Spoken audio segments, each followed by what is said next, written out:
శ్రీకాకుళం జిల్లా సింగుపురం కేబీపీవీ పాఠశాలను ఎమ్మెల్యే గొండు శంకర్ సందర్శించారు. బస్ స్టాప్ సెంటర్లపై విద్యార్థులకు అవగాహన కల్పించారు. నవ సమాజంలో ఆడపిల్లలకు చదివించడంతో పాటు వారి రక్షణకు సమాజం కృషి చేయాల్సిన అవసరం ఉందన్నారు. ఆడపిల్లలు మహిళలకు ఎలాంటి ఇబ్బంది ఎదురైనా 100 నంబర్కు సమాచారం ఇవ్వాలని సూచించారు.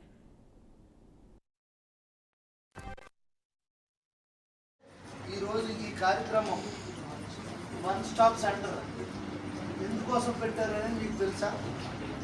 అర్థమైందా?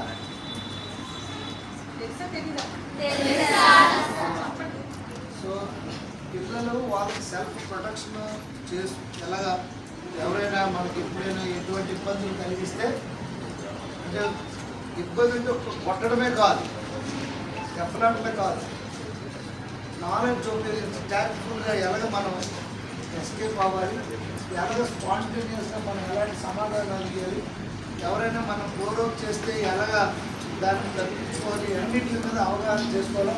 తర్వాత మీరు చదువుతున్న ఈ స్కూల్ ఏంటో తెలుసా? ఎవరా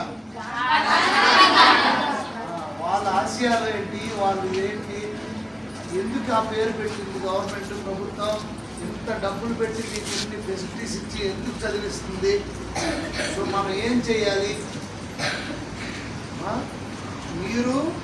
మీరు బాగుండాలి, మీకు మీ పేరెంట్స్ని పెద్ద అయితే మీరు బాగు చేయాలి, మన ఊరిని బాగు చేయాలి, మనం మన దేశం కోసం అభివృద్ధి చెందే విధంగా చేయాలి.